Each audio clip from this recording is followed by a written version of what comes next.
A leaked draft report from the United Nations Intergovernmental Panel on Climate Change paints the starkest picture yet of the real and accelerating danger caused by humans' use of coal, oil, and gas. William Brangham has the latest.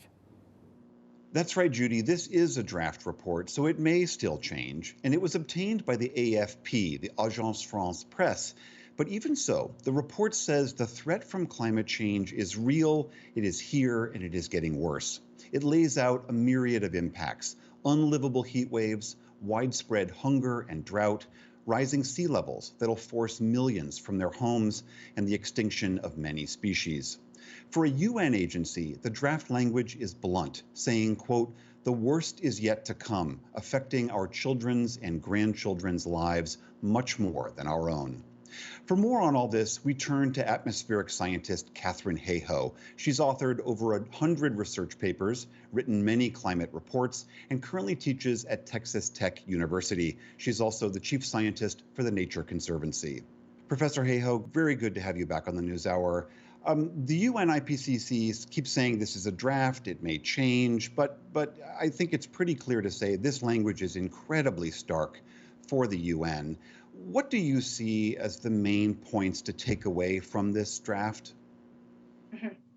I can't comment specifically on the contents of the draft because it is a confidential document that was provided to governments and experts for review. But what I can say is that the results should be no surprise because we have known since the 1800s that digging up and burning coal, then, now gas and oil, are producing heat trapping gases that are wrapping an extra blanket on the planet. In 1965, scientists were sufficiently concerned about the risks of climate change for humans that they formally warned a US president, and that was Lyndon B. Johnson. The IPCC report on the 1.5 degree target that came out in 2018 was absolutely clear. They said every bit of warming matters, every action matters, every choice matters, and really the time to act is now. It seems that just from we understand of the draft language, that this points to very overtly so many other threads of our lives: the food that we eat, the air that we breathe, whether we can walk outside in temperatures that don't burn us. I mean, it seems like it is stretching to every aspect of what it takes to survive on Earth. That is exactly what is at stake.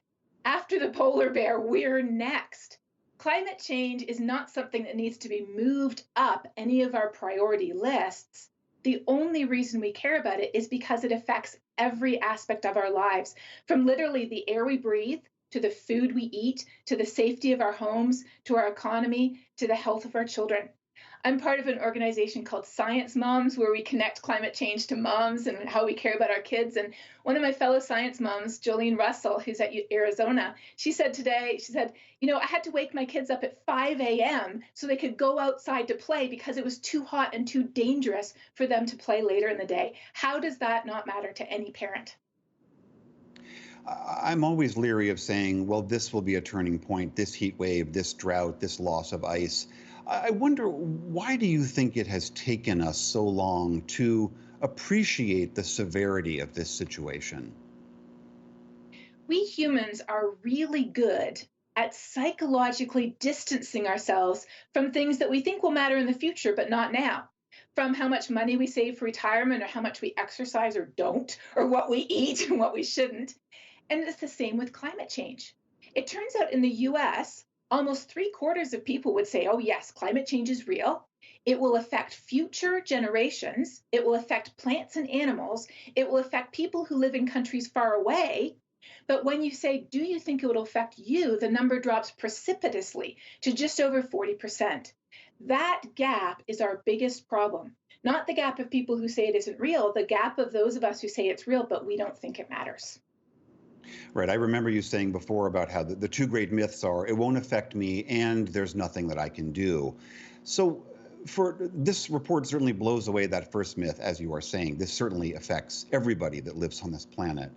What about that second issue, though? For someone who is hearing this news and paying attention to this and despairing, rightly so, what do you say to them? To them, I say, you know what? Every single one of us can make a difference. And here's the amazing thing: it all begins By talking about it, by having a conversation about why it matters, how it connects to what we're already passionate about, whether we're a mom, whether we live in California and we're worried about wildfires, whether we're worried about bigger, stronger hurricanes in the Gulf Coast, whether we're a farmer, whether we're a business owner, whether we care about national security.